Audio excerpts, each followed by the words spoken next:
के द्वारा जो महाभारत में और पांडवों के युद्ध के मैदान में अर्जुन के शत्रुओं की निवृत्ति के लिए भगवान ने जो उपदेश दिया उस उपदेश का हम श्रवण कर रहे हैं 13वें अध्याय के माध्यम से। इस अध्याय में परमात्मा ने क्षेत्र और क्षेत्रज्ञ के विशेष गुणों का संक्षिप्त रूप में करके अर्जुन को ही नहीं बल्कि उनके माध्यम से हम लोगों को दिया, क्योंकि भगवान को विदित है कि आगे आने वाले समय में लोगों की कलयुग में लोगों की बुद्धि बहुत ही मंद हो जाएगी। ऐसे समय में उनका उद्धार कैसे हो, इसलिए सभी प्राणियों के कल्याणार्थ इस 700 श्लोकी जो भगवद गीता है उसके अंतर्गत 575 वाक्यों में भगवान ने कर्म, भक्ति और ज्ञान तीनों प्रकार के गुणों का प्रतिपादन किया। आइए हम उस भगवान के द्वारा दिए गए 13वें अध्याय के 22वें श्लोक का बहुत ही सुंदर श्लोक है।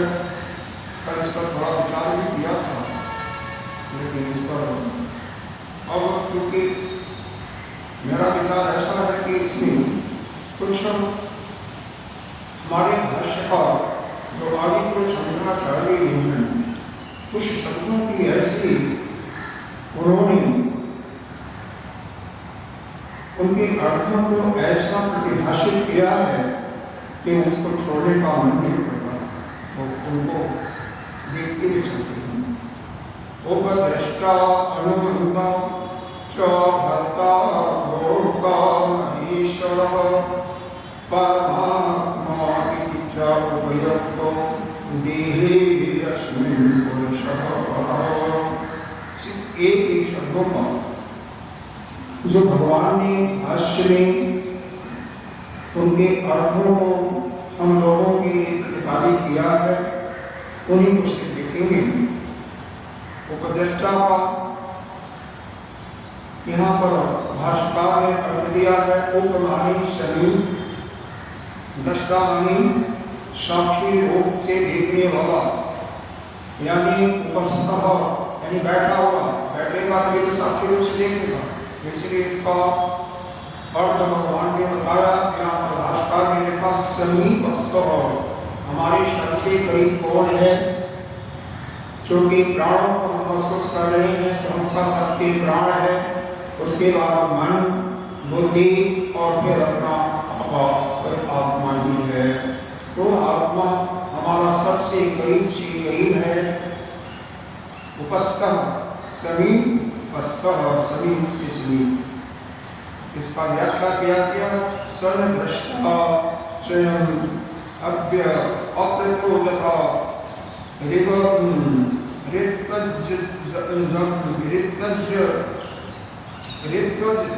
जजमानेषु जगकर्म व्यापृतेषु ततस्थ अप्यारतो जग्यविद्या कुशलः ऋतज्यजमान्य व्यापार गुणभूषणां इक्षिता तदवत कारण व्यापरेषु अव्यापकः कण्डो विलक्षण तेषां कार्य कारणानां सर्व व्यापाराणां समीपेन दृष्टा। यहाँ पर एक उदाहरण लिया कि इस शरीर के और इंद्रिया तथा अंतःकरण के द्वारा जो भी कार्य का संपादन हो रहा है उसको साक्षी बन करके वो देखता रहता है। एक दृष्टांत दिया गया, जैसे कोई यज्ञ हो रहा है, यज्ञ में इसको थोड़ा सा करनी पड़ेगी। 4 विद्वान होती, एक को कहते हैं होता जो कि ऋग्वेद का व्यापा होता है, यहाँ पर वर्णन नहीं है। दूसरा होता है ऋतज, जो कि यजुर्वेद का व्यापा होता है। तीसरा होता है पूर्वा का, जो कि सामवेद का विद्वान होता है। और चौथा होता है सभी से श्रेष्ठ, बाकी तीनों से श्रेष्ठ अथर्ववेद का व्यापार, लेकिन वो कुछ बोलता नहीं है, चुपचाप बैठा रहता है साक्षी भाव से। हर एक के तीन तीन सहायक होते हैं, जजमान और जजमान की पत्नी। इस प्रकार से कुल 18 होते हैं। कुल उसमें 18 लोग होते हैं और हर एक के क्रियाकलापों को वह सिर्फ शांत भाव से देखता रहता है, साक्षी भाव से करता कुछ नहीं। उसी प्रकार से यहाँ पर बताया कि जजमानेषु जन्म कर्म व्यापारेषु, जैसे ऋतज और आदि जो विद्वान, आदि में सभी आ जाएंगे, हमने बताया यह जो विद्वान यज्ञ के कार्य का संपादन यजमान के सहित कर रहे हैं, उसको साक्षी भाव से देखते हुए सिर्फ कौन क्या करना है क्या नहीं करना, कहाँ पर किससे गलती हो रही है क्या नहीं, ब्रह्मा बैठा हुआ ही देखता है। और जब किसी के द्वारा वाणी से उसके मंत्र में कहीं त्रुटि होती है तो उसको किसी दूसरे उपाय से उसको ठीक करना। इसी प्रकार से यह सभी अवस्था उपद्रष्टा, यानी हमारे हम ही हैं, अन्य कोई नहीं है। वास्तव में तो उपद्रष्टा कौन है? हम ही हैं। हम आत्मा के बारे में ही कहा जा रहा है। जितनी यहाँ पर उपाधियाँ दी गई, विशेषताएं बताई गई, वो अपने आप आत्मा के लिए ही है। तो वह हमारे अंतःकरण में बैठा हुआ साक्षी भाव से जिस प्रकार से अग्नि सभी विद्वानों और जजमानों के द्वारा कार्य का संपादन किया जा रहा है, वह ब्रह्मा जिस प्रकार से साक्षी भाव से सबको देखता रहता है, उसी प्रकार से वह अपना आत्मा साक्षी भाव से इस शरीर के अंतर्गत, यानी शरीर इंद्रिय अंतःकरण इत्यादि से जो कार्य का संपादन होता है उसको साक्षी भाव से देखता है, कुछ मना भी नहीं करता, जो कुछ है देखता रहता है। यह उपद्रष्टा का अर्थ। और अनुमंता का अर्थ क्या बताया? कल हमने लौकिक व्यवहार के अनुसार बताया था कि अनुमंता का तात्पर्य यह है कि वह समय समय पर एडवाइस यानी सलाह देना। यहाँ पर क्या भगवान भास्कर ने बताया है, इसको सुनिए। कार्यकरण प्रवृत्तेषु स्वयं अप्रवृत्तः अविप्रवृत्तः एव तद अनुकूलो विभाव्यते तेन अनुमंता। अनुमंता इसलिए करते हैं कार्यकरण की प्रवृत्ति। कार्य क्या है? यह शरीर को कार्य करते हैं, इंद्रियों को करण करते हैं, अंतःकरण से बदल आता है। स्वयं तो भाग नहीं ले रहा, स्वयं प्रवृत्त नहीं हो रहा है, फिर भी वह उसके अनुकूल प्रवृत्त होता हुआ सा दिखाई दे रहा है, इसीलिए अनुमंता से करते हैं। स्वयं काम न करते हुए, काम तो आपका शरीर और कर्म इंद्रियां और अंतःकरण कर रहे हैं, लेकिन यह ऐसा लगता है कि वह प्रवृत्त होता हुआ सा दिखाई देता है, इसलिए तीसरा शब्द आता है उपद्रष्टा अनुमंता च भर्ता भोक्ता महेश्वर। भर्ता का अर्थ यहाँ पर दिया गया भरणम नाम देह इंद्रिय मनोबुद्धि नाम संहता नाम चैतन्य चैतन्यात् परार्थेन निमित्त भूतेन चैतन्य भाषा नाम जत स्वरूप धारणम तत् चैतन्यम प्रत्येव इति भर्ता आत्मा इति उच्यते।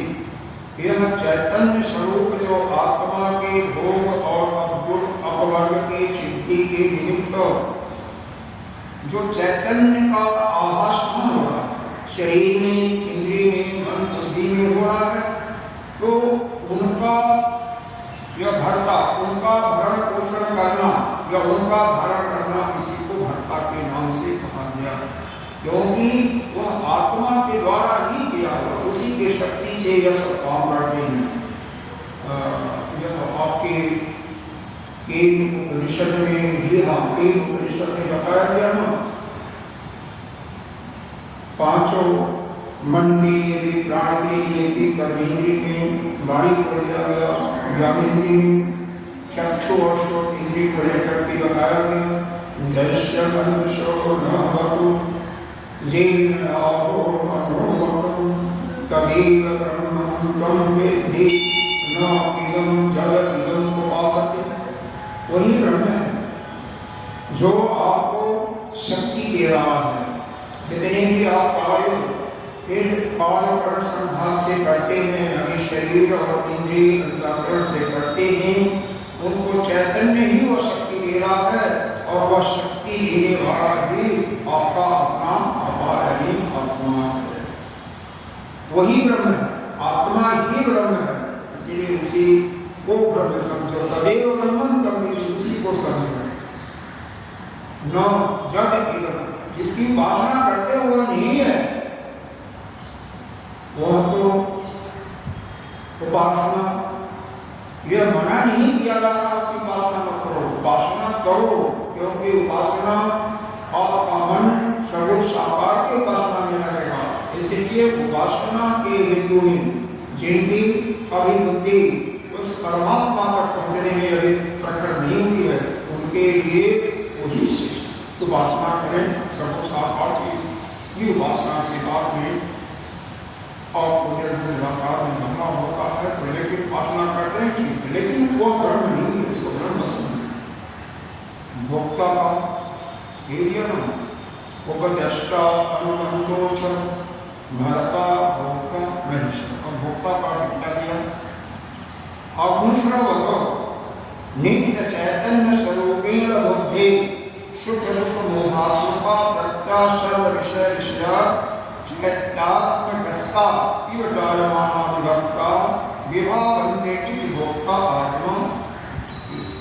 यह शरीर और विकार करण के द्वारा जो सुख दुख मोह द्वेष इच्छा इत्यादि आपको प्रकट हो रहे हैं, वास्तव में यही भूख,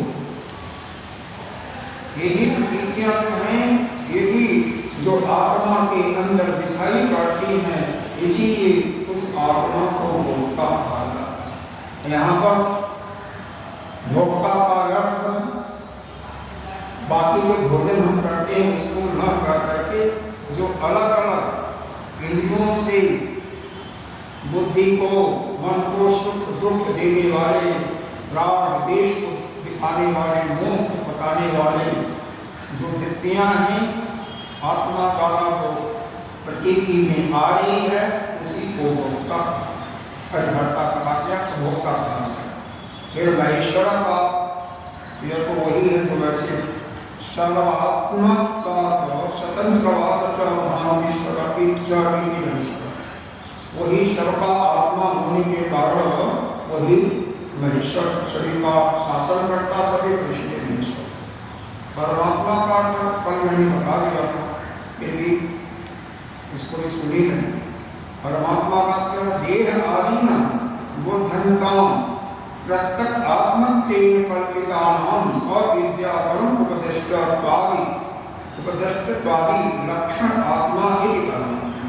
अविद्या द्वारा ग्रसित जो यह प्रत्यक आत्मा स्वरूप है, कौन अविद्या द्वारा ग्रसित कौन है? आत्मा नहीं है, बल्कि यह जीव के लिए यहाँ पर आया। जीव के अंदर अविद्या है, क्योंकि यह जीव ही अविद्या के कारण ही जीव बना है, जीवत्व भाव आया, क्योंकि वह शरीर को अपना मानते हुए, इसको तो सकल मीडिया में बता दिया था, बताने की विशेष जरूरत नहीं है, शार्ट रूप में समझें कि यह जीवात्मा ही इस शरीर को अपना मानते हुए अविद्या के फलस्वरूप शरीर के द्वारा किए हुए कार्यों को अपना किया हुआ मानता है, कर्ता मानता है। इनके द्वारा, ज्ञानेंद्रियों के द्वारा जो जानी हुई चीजों को वह व्याकृत मानता है, और अंतःकरण द्वारा जो भोगा जा रहा है, जो भोगा जा रहा है, उसके अनुसार वो अपने को भोगता है। वही चीजें यहाँ पर द्वारा आपके सामने रखा गया। सो अंत परमात्मा, इस प्रकार से वह परमात्मा है। इसके बाद परमात्मा एक चौके को इस प्रकार से जैसे ऊपर वर्णन किया, इसी श्लोक में नहीं बल्कि और भी इसके में जैसे बताया गया, 5-6 श्लोकों में बताया गया था। देहे अस्मिन् पुरुषः परः, इसी शरीर में वह पुरुष यानी वह आत्मा, यानी यहाँ पर भी के लिए वह जीव वहाँ पर निवास करता। तो देहे अस्मिन् पुरुषः। अच्छा, लेकिन अगले श्लोक में फिर क्या बता रहे हैं? यह एवं वेत्ति पुरुषं प्रकृतिं च गुणैः सर्वथा वर्तमानोऽपि न सर्वभूयो हरि। यह एवं वेत्ति, वेत्ति माने जानना होता है। यह सांख्य योग के अनुसार यह वर्णन का प्रतिपादन किया जा रहा है।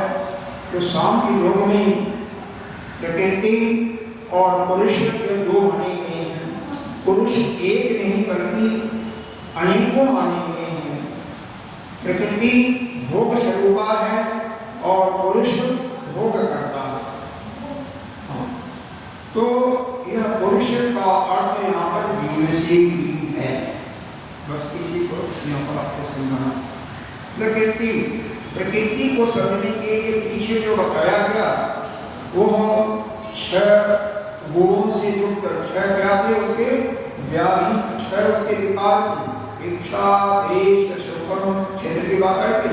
इच्छा देश सुखम दुखम संभाव चेतना, वह सारी दोष यह प्रकृति के यानी शरीर के अंदर है। यहाँ पर प्रकृति का अर्थ शरीर समझिए आप, यहाँ पर समझने के लिए इसको शरीर समझिए। तो जो साधक ज एवं वेत्ति पुरुषं, जो जानता किसको? पुरुष और प्रकृति को। स च गुणैः, उनके गुणों के साथ जो ठीक ठीक जानता। अब देखिए यहाँ पर पुरुष के लिए, जीवात्मा के लिए, साधना के गुणों का चर्चा 12 से आगे श्लोक अभी तक पीछे तक किया ही गया। उसके बारे में पूरा जो ज्ञान बताया गया वह सब जानता है। और प्रकृति के अंदर जो विकार इत्यादि बताए गए, यानी शरीर के अंदर, क्षेत्र के अंदर, उनको भी जानता है। सर्वथा वर्तमानों की न सर्वभूयो हरि, हमेशा देखो सबका वर्तन करता हुआ। वर्तमान का मतलब सभी प्रकार से वर्तन करता हुआ। वर्तमान अक्षभूय का अर्थ है, यह बताया है भाष्यकार ने, पुनः पतिते अस्मिन् विद्वा शरीरे देहांतराय न अधिकारी, यानी सब प्रकार से वह वर्तन करता हुआ भी इस विद्युत शरीर के नाश होने पर भी वह दूसरे शरीर में जन्म नहीं।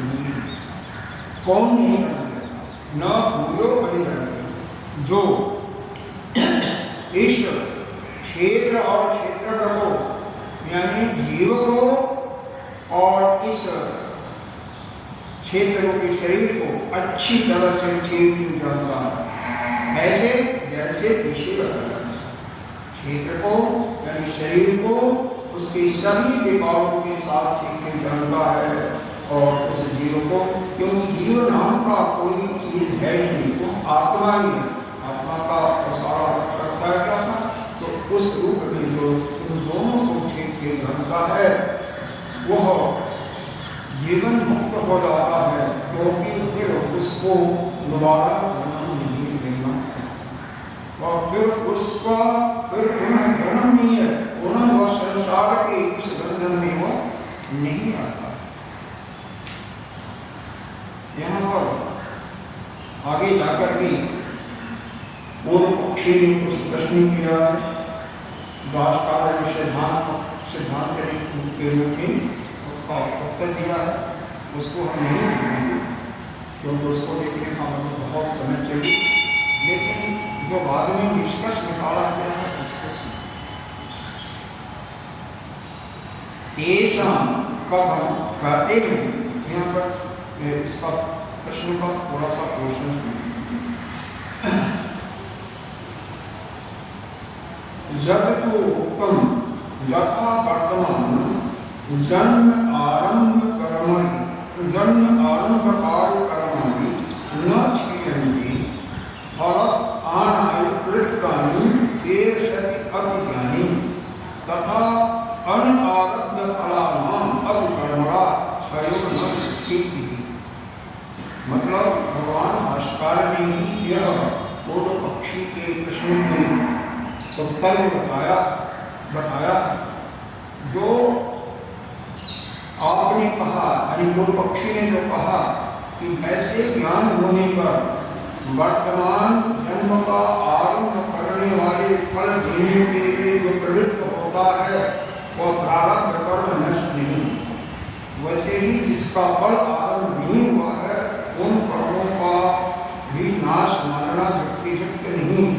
सो ऐसा करना ठीक नहीं है, उसको फिर विस्तार से संक्षेप रूप में मैं आपको बता देता हूँ। यहाँ पर जब हमें ब्रह्म विद्या की प्राप्ति हो सकती है, यानी ब्रह्म ज्ञान ठीक ब्रह्म ज्ञान अपने अंतःकरण में अच्छी तरह से आविर्भूत हो जाता है, तो यह कर्मों का श्रृंखला कर्म कितने होते हैं। देखो, एक तो जन्म जन्मांतर से कर्म इकट्ठा हो रहा, उसको संचित कर्म। अच्छा, जो उस संचित कर्म में से इस जन्म में कर्म भोगने के लिए मिला हुआ है उसको हम प्रारब्ध। प्रारब्ध कर्म वह फल भोगने के लिए उसमें अंकुर आ गए हैं, वह इसी शरीर से आपको भोगना है सुख दुख जो है, ठीक है। और जो इस जन्म में कर रहे हो, जो आगामी कर्म के रूप में जाएगा उसको हम क्रियमाण कर्म करते हैं, और बाद में आगामी कर्म के रूप में परिणत हो जाता संचित कर्म के साथ। तो यहाँ पर वाक्य बताया गया है कि जैसे ही ज्ञान हो जाता है तो ज्ञान के उदय होने मात्र से ही पूरा का पूरा संचित कर्म नष्ट हो। ये उपनिषद में भी आया,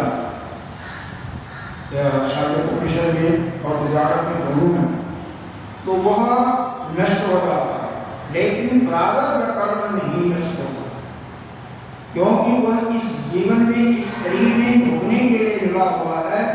तो ब्रह्म ज्ञानी होने के बावजूद भी आपको जब तक उस फल का भोग नहीं कर लोगे तब तक यह शरीर आपका रहेगा, जिस दिन वो वर्ष समाप्त होगा उस दिन।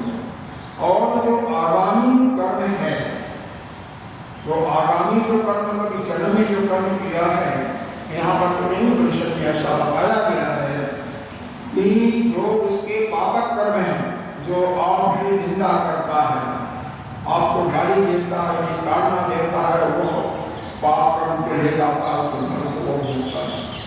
और जो आपके शरीर की सेवा करता है, वह जो आपकी पुण्य कर्म होते हैं उसको ले जाता है। इसीलिए संतों की जो सेवा करते हैं वह बिना दिए हुए पुण्यों का, बहुत सारे पुण्यों का सृजन उनको अपने आप ही हो जाता है। अगर कोई ब्रह्मज्ञानी संत है, उसके सेवा करने वाले जो भी करता है वह सारे पुण्य ले जाते हैं, क्योंकि वह तो पुण्य और पाप दोनों से रहित होता है, क्योंकि उसको अंतःकरण को ही झूठा मानता है, अंतःकरण नहीं। वास्तव में यह शरीर है, हम है ही नहीं है, तो अंतःकरण ही नहीं है, हम तो जीव ही नहीं है। तो हम जब नित्य शुद्ध बुद्ध मुक्त आत्मा ही है, तो यह अंतःकरण भी झूठा, शरीर भी झूठा, तो यह झूठ या पाप और पुण्य यदि सब झूठा हो गया हमारे लिए, इसका कोई औचित्य नहीं होगा। तो जो हमारी या पाप पुण्य इस जन्म के कर्मों के द्वारा इकट्ठे होते हैं, वो हमें लौटा है इसके सेवा करने वाले और इससे देश करने वाले लोग नहीं जाते। अगर कहीं बचा तो वो भी नष्ट हो जाता है, यानी उस साधक का कोई भी कर्म आगे नहीं जाता है, इसलिए वह जिसका कर्म जीरो होता है उसका दोबारा जन्म नहीं होता है, यानी उसकी मुक्ति हो सकती है। और जब तक वो कर्म रहेगा तब तक उसको शरीर में रहना ही पड़ेगा। क्यों? इसके लिए छोटा सा उदाहरण दिया। स एव ईशु करते हैं बाण को, प्रवृत्ति निमित्त आरब्ध देवः, जैसे धनुष में कोई बाण को चढ़ा लिया, तीर को चढ़ा लिया, तो जब वह छोड़ेगा तो कुछ न कुछ लेकर के जाएगा। यही कहानी आती है। सब जनकपुर में धनुष लेकर चल रहा, भगवान पुरुषोत्तम भगवान श्री रामचंद्र जी के धनुष उठाते ही धनुष टूट जाता है। परशुराम जी आते हैं, क्रोधित होते हैं। दोनों में वाद विवाद के उपरांत अंतिम समय में और कुछ लक्ष्मण जी से बातें होती हैं, रामचरितमानस में सुने होंगे। लेकिन यहाँ पर एक बात आती है अंतिम में, भगवान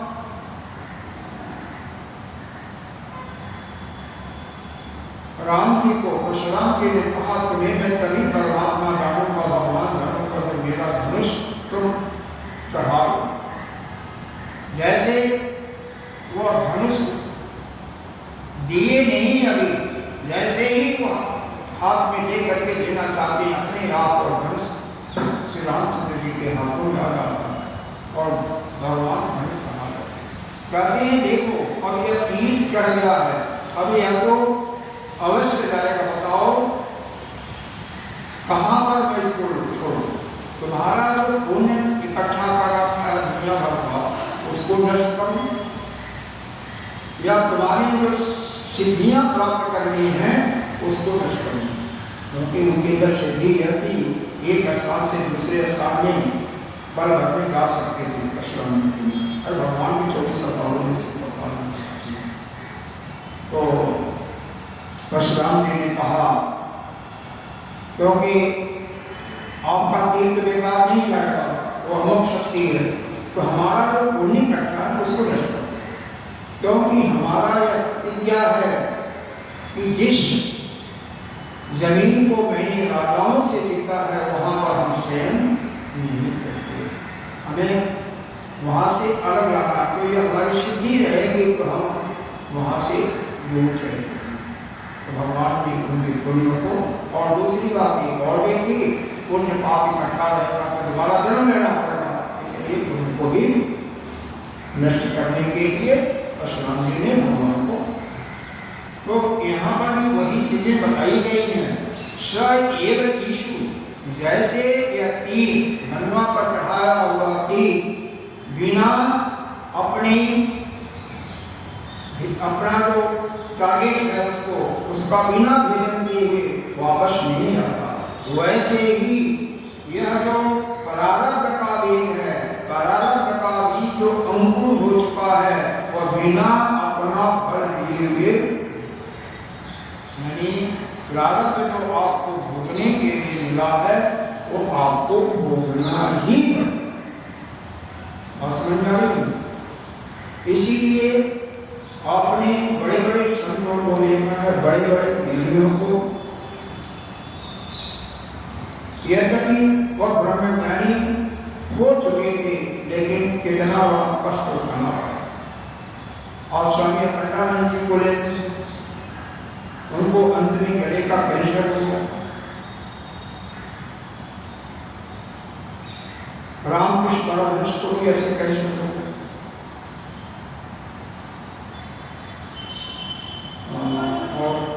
और किसका उदाहरण हुआ तो बड़े बड़े से महापुरुषों का, यही सिद्धांत है कि सब कुछ होते हुए भी जो पिछले कर्म थे उसके बुरी या अच्छे परिणाम को भोगना नहीं पड़ा। जो प्रारब्ध को जो कोई लेकर के आया है ना, वो जब तक भोग करके अपना फल दे करके वह समाप्त नहीं होता है, तब तक उस जीव को सब कुछ होने के बाद भी, ज्ञान प्राप्ति के बाद भी जिंदा ही रहना पड़ता है और उस फल को भोगने के बाद भी यही चीजें यहाँ पर बताया गया है। लेकिन अंत में यह भी बताया गया एक पति अश्विन विद्या शरीर न सबूयोग जाते मंत्र में अक्षर है उत्तम की शुद्धम कि यह जो शरीर है इसके गिरने के बाद यानी इसके मृत्यु के बाद वह जीव, क्योंकि जीव नाम की चीज तो है नहीं, वह फिर उत्पन्न नहीं होता, यह कहना उचित ही है। यही यशु, क्योंकि जिन कर्मों का फल आरंभ नहीं हुआ है वह आश्रय में स्थित में ही ज्ञान द्वारा वह निर्मित किए जा सकते हैं, लेकिन वो भी फल देने के लिए अंकुरित हो चुके हैं, उनका फल होना है सीधी। इसलिए कभी भी किसी संत को देखें ज्ञानी, अगर वह कष्ट में भी उसका जीवन जा रहा है तो यह मत समझें कि वो ज्ञानी हो सकता है, वो ज्ञानी हो सकता, क्योंकि अपने कर्मों का फल तो सबको, प्रारब्ध का फल सबको होगा।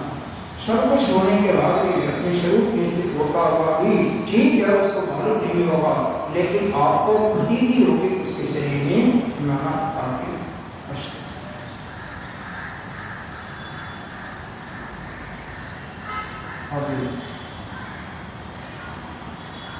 एक श्लोक दी जाती है अगले श्लोक को शुरू करने के लिए, और आत्मदर्शनी उपाय विकल्प इन्हीं ध्यानादय उच्चते। आत्मदर्शन के विषय में यह ध्यान आदि विभिन्न साधन विकल्प के रूप में बताएंगे। भाई हम अपने आत्मा का, आत्मा कहीं दूर नहीं है, हम स्वयं आत्मा हैं, इसमें कोई दो राय नहीं। लेकिन हमें इसका दर्शन कैसे, बहुत एक प्रकार से मूल प्रश्न, हम कैसे इसका दर्शन, कैसे हमें अनुभव, देखो दर्शन तो नहीं होगा, इंद्रियों का अनुभव नहीं हो सकता, लेकिन कुछ अनुभव ही तो आना चाहिए ना। तो वह अनुभव ब्रह्म कैसे हो, उसको आना चाहिए, वो कैसे हो, तो उसके लिए यहाँ पर इस श्लोक में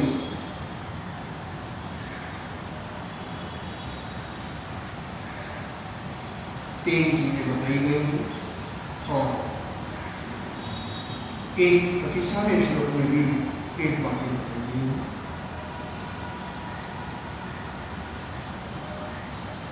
क्या पढ़िए श्लोक, ध्यानेन आत्मनि पश्यन्ति केचित् आत्मना अन्ये सांख्येन योगेन कर्म योगेन च।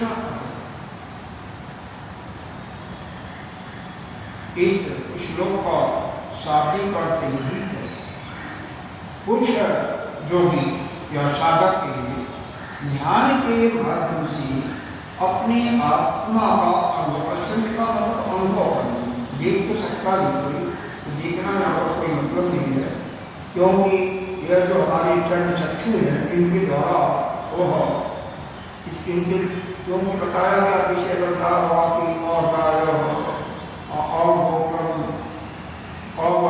इत्यादि हमारे कृष्णों में बताया गया, तो उनके द्वारा तो ज्ञान तो नहीं मिले, लेकिन अनुभव में आता है ध्यान के द्वारा। जब ध्यान के गहरी साधना में कोई आता है तो उसको केचित कुछ लोग वहाँ पर आत्मा यहाँ पर इसका अर्थ ध्यान का बताया है कि ध्यानम नाम, ध्यान का नाम किसको कहा है? शब्द आदिभ्यो विषयेभ्य श्रोत आदीन वर्णानि मनस्पुर संहृत्य मनः च तत्तः चेतीय इतरी एकाग्रतया जत चिंतनम तद ध्यान। शब्दादि विषयों, जैसे श्रोत, अब श्रोत इंद्रिय एक ही नहीं है, श्रोत है, चक्षु है, आपका त्वक है, रसना है, लेकिन विशेष करके से यह तीन इंद्रिय आती है, दो विशेष करके श्रोत और चक्षु, इसीलिए की बातें करता है। यहाँ से जहाँ पर इंद्रियां जा रही है ना, वहां से मन को हटा दो, मन का उनका निरोध कर दो। इन इंद्रियों को हटा करके मन में इसको निरोध करो और मन को अंतरात्मा में निरोध करके एकाग्र भाव से चिंतन करते रहना ही उसी का नाम दृष्टांत दिया गया। मतलब देखो, हमारी आंखें खुली हुई हैं, कान भी खुली हुई हैं, खोल करके रखो बंद कर दो, कोई फर्क नहीं पड़ता। खुली हुई तो भी हालांकि प्रारंभिक साधनों के लिए, साधकों के लिए खुली आंख से ध्यान करना मुश्किल है, बहुत मुश्किल है।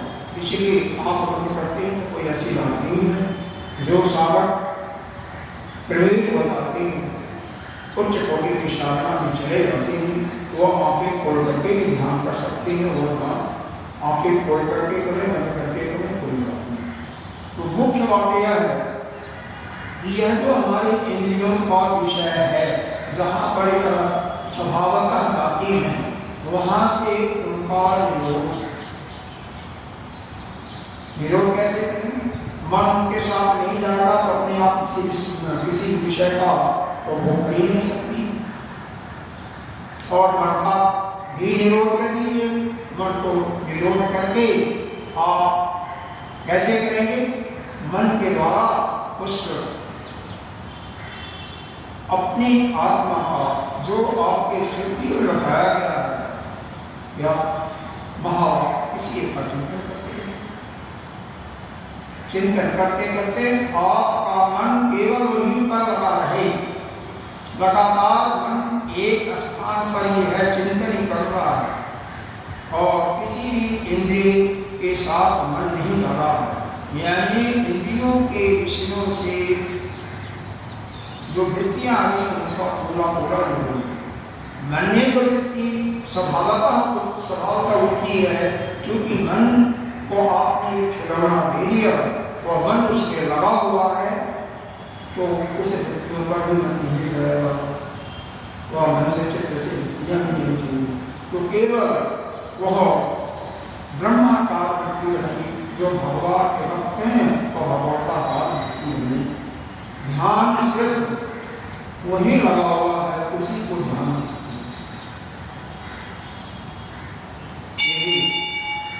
पातंजलि ने योग दर्शन में यही परिभाषा दिया है कि योग चित्त वृत्ति निरोध, चित्त के वृत्तियों का ही निरोध करना ही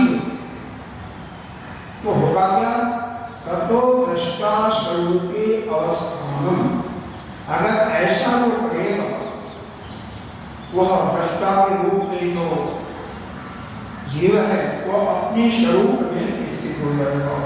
यानी आप अपने स्वरूप में स्थित हो जाओगे, और क्या चाहिए? यही भटक, क्योंकि इसमें बाधाएं आती हैं। गीता जी में अर्जुन ने भी पूछा, चंचल मन करके आया है ना, कौन सा छठे तो इस चंचल मन को कैसे बस किया जाए? तो पातंजलि जी ने बताया है साधन पाद में, दूसरा पाद है कि अभ्यास वैराग्य तन निरोध। दो सूत्र वहां पर पातंजलि जी ने बताया है, गीता जी में भगवान ने भी यही दो सूत्र बताया है, अभ्यास और वैराग्य। इसके अतिरिक्त और कोई साधन नहीं। अभ्यास कीजिएगा तो पे गीता जी में तो भगवान के नामों का स्मरण का बताया गया है, वहां पर भी भगवान के नाम ही है ओम शब्द का बताया गया है। पतंजलि जी ने ओम के जो कि जिसका विस्तार से आपके मानव को भी समझाया। कई संत इसके पक्ष में है कि आप महावाक्यों का चिंतन, तो खैर किसी का भी चिंतन आपके मन में सिर्फ एक का वही उसी को अभ्यास, लेकिन साथ साथ इस संसार से है। जब हम बाह्य विषयों का वैराग नहीं कर सकते तो शरीर के अंदर जो राग द्वेष अहंकार इत्यादि है उनका विरोध नहीं कर सकते, उनका विरोध नहीं कर सकते। जब बाह्य विषयों का विरोध जो करने में सक्षम हो जाता है, अपने मन को बाह्य विषयों से हटा लेता है, जैसे कोई पान आदि है, कोई तंबाकू का आदि है, वहां से मन या चाय का ही आदि है, वहां से जब हटाने में बाह्य विषयों से अपने को अलग कर दिया, शरीर से भी तो अलग करना ही है, फिर वह अंदर के जो उसके अहम है, राग द्वेष काम इत्यादि, उनको भी वह उन पर भी विजय प्राप्त कर लेगा। लेकिन जो बाह्य विषयों से अपने को वैराग अपने को नहीं हटा पाता, वह अपने अंदर के विषयों से भी अपने मन को नहीं हटा सकता। इसीलिए पहले बाह्य जगत में जहाँ जहाँ पर मन जा रहा है वहाँ से संसार में इसको बच जाने को वहाँ से यह शरीर के रूप में यह जो जीव को यह मनुष्य का शरीर मिला, यह बहुत बड़े पुण्य के फलस्वरूप मिला। इसलिए हमें इसी जन्म में कहते हैं अस्मिन् काले अस्मिन् देहे और अस्मिन् शरीरे, इसी काल में इसी देह से इसी शरीर से और इसी देश में एक उपनिषद में श्रुति आती है कि अथ चेत वेदेथ सत्यमसि, जो अपने ब्रह्म स्वरूप को अपने स्वरूप को जान गया वही सत्य है। न चेत वेदिता तो फिर क्या होता है, महती विनष्टि। महती विनष्टि क्या है, वह जरा जन्म जरा मृत्यु व्याधि इत्यादि संकटों को झेलने के लिए नाना प्रकार के युग में आता और बनता है। इसलिए यह शायद दूसरे खंड के उपनिषद के 5वां नंबर है, इसमें अर्थ चेत वेदित सप्तमस्ति, इसी शरीर से यदि किसी ने अपने स्वरूप का ज्ञान प्राप्त कर लिया तो वही सत्य है। न चेत वेदित महती विनष्टि, महती विनष्टि का अर्थ भाष्यकार ने बताया है कि फिर वह जन्म मृत्यु जरा व्याधि इत्यादि को होने के लिए तैयार हो और नाना प्रकार के युगों में उसका विचरण होता नहीं।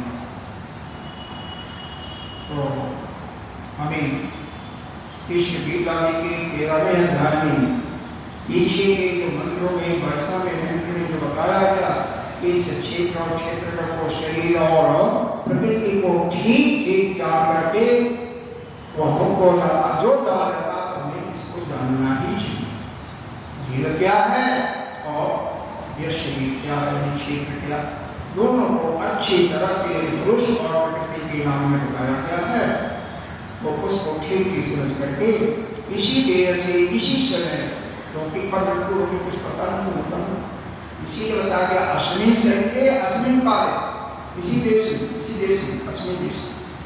और अभी देर करने की आवश्यकता नहीं है, बीच में मृत्यु आ जाएगी तो फिर कहाँ आपको उसका अनुभव नहीं होगा।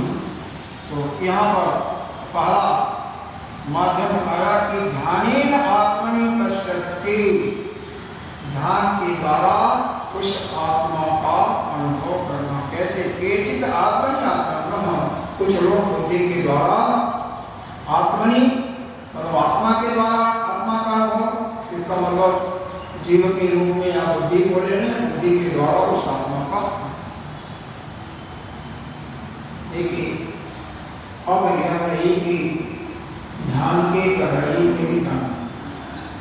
पहली बात यह है कि जिसका शरीर स्थिर नहीं हो सकता उसका मन स्थिर नहीं हो सकता। तो इसका मतलब जिसने यह क्रिया जवानी में शुरू नहीं किया तो बुढ़ापा में करना चाहे बड़ा मुश्किल। हाँ, यहीं पर गीता जी ने ही एक जगह बताया है कि आप श्वासों को छोटा करके भी आप कर सकते हो। तो श्वास को धीरे धीरे, लेकिन वो अभी जो हार्ट का पेशेंट है, ब्लड प्रेशर का पेशेंट, वो कैसे करेगा श्वास को? उसको तो सांस जल्दी जल्दी आएगी, इसीलिए साधना की क्रिया जो हमारे शास्त्रों में बताया गया कि ब्रह्मचर्य अवस्था से ही शुरू करना चाहिए। मतलब जैसे ही थोड़ा सा उसको ज्ञान हो गया, 8 साल का 10 साल का, तभी से जो साधना शुरू कर देता है, गुरुकुल में जा करके पढ़ता है, वेद के मंत्रों को याद करता है और फिर ब्रह्मचर्य के बाद गृहस्थ या सीधे संन्यास ग्रहण करके यह साधना शुरू करता है, उसका परिणाम निश्चित हो सकता है। अगर जो ध्यान के द्वारा नहीं कर सकते हैं वह क्या करें? तो उसके लिए बताया सांख्येन योगेन केचित् आत्मा को देखना कैसे। अच्छा, ध्यान के लिए तो कुछ दृष्टांत भी दिया, वो भी देखिए। जैसे बकुला ध्यान में प्रवीण होता है, पृथ्वी ध्यान करती है, पर्वत ध्यान करता है। पर्वत भी कहीं हिलडुल नहीं होती ना, पृथ्वी में हिलडुल नहीं होती, जब तक भूकंप नहीं आता कोई नहीं हिलडुल नहीं होता ना। तो तैर धारा आपका मन उस चिंतन में जब लग जाता है तब आत्मा का दर्शन। इसीलिए यहाँ पर 3 चीजों का इन्होंने दिया। एक उपमा उपादान तैर धारावाद संगतः अपेक्षित प्रत्योधानम तेन ध्यानेन बुद्धौ तो आत्मनि पश्यन्ति आत्मान। उस समय आत्मनि बुद्धि के द्वारा वह आत्मा का अनुभव करने में सक्षम होता है। और जोगी लोग आगे नहीं दिया है ना, ध्यान संस्कृतेन अंतःकरणेन केचित्, जिसका अंतःकरण शुद्ध होगा वही आएगा। तो इसलिए अंतःकरण को शुद्ध करना है। तो उससे देखते हैं सांख्य योग का मतलब क्या है। सांख्य योग में प्रकृति के मुख्य 3 गुण आते हैं। उनके गुणों का वह परमात्मा से ही देखे जाने वाले हैं। उनसे भिन्न व्यापार का साक्षी अपने को नहीं मानना। सत्वरजतम कल शायद बताया था कि तमोगुण जड़त्व का, जड़ता का प्रतिपादन करता है। रजोगुण कर्म का, कर्म और आपकी कामना और कर्म का प्रतिपादन करता है। सत्वगुण ज्ञान का। तो यहाँ पर भाष्यकार ने यही दिया है, इन्हीं सत्वरजतमांसी गुणामया दृश्य अहम तेभ्यो अन्य तद व्यापार साक्षी भूतो नित्यो गुण विलक्षण आत्मा इति चिंतन एष सांख्य योग तेन पश्यन्ति आत्मानं आत्मना इति। ये तीनों गुण हैं मुझसे देखे जाने वाले हैं और मेरे से यानी उस परमात्मा से भिन्न उनके व्यापार का साक्षी, उन गुणों से विलक्षण नित्य चेतन वह मैं आत्मा। इस प्रकार के ही चिंतन का नाम सांख्य। यही योग है कि सांख्य योग के द्वारा भी आत्मा में ही आत्मा को देखते। वैसे सांख्य दर्शन 25 गुणों की चर्चा करता है। तो उन गुणों को भी समझने को है, यहाँ पर नहीं है, किसी अन्य जगह है। कौन कौन? 10 इंद्रियां सभी जानते हैं, 5 महाभूत भी जानते हैं, 5 इनके शब्द विषय स्पर्श, शब्द स्पर्श रूप रस गंध, यदि तो 5 विषय होते हैं, 5 महाभूत, 10 इंद्रियां और 4 अंतःकरण बुद्धि अहंकार को इंद्रिया 23 और 2 लिया पुरुष और प्रकृति। ये पीछे शायद शरीर उपनिषद में लिया है 25 गुणों का। आज किसी उपनिषद में जो हम सभी पढ़ रहे हैं उपनिषद में भी कहीं कहीं आया है, शाम वाले जिस तत्वों का चिंतन करते हैं उसमें भी किया। लेकिन यह गुण गीता में 24 गुण दिए गए हैं और 4 अंतःकरण, 10 इंद्रियां और 5 महाभूत, पंच उनके सूक्ष्म विषय, इस प्रकार से 24 दिए हैं। लेकिन वहां पर शाम के दर्शन में 23 और पुरुष और प्रकृति को लेकर के 25 दिए हुए शाम के दर्शन में।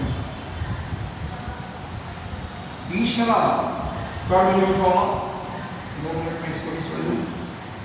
कर्मयोग भाष्यकार ने क्या बताया है?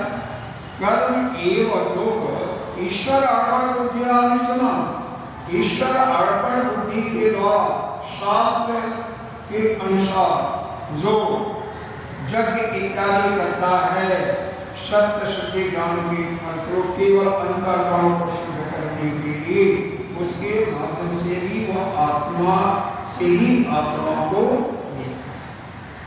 2 चीजें हैं, एक तो निष्काम रूप से करके, किसी कामना से करके करेगा तो नहीं उसको कुछ प्राप्ति होगी।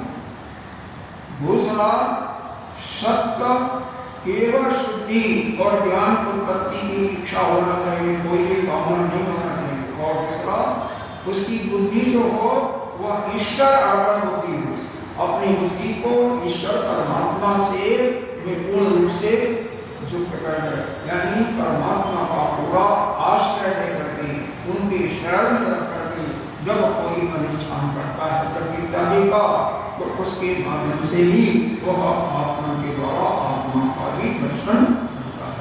अब यहाँ पर समाप्त होता है और हम अगले श्लोक की चर्चा कल करेंगे। ओम पूर्णसंतति पूर्णस्य पूर्णमेवावशिष्यते। ओम शांति शांति शांति। शरणं शरणाचार्यं केशवं वादरायणं शोत्रभाष्य कृतो वन्दे भगवन्तौ पुनः पुनः। एषः करुणात्मेति मूर्तिर्विद्याविभागिनी देवभक्ता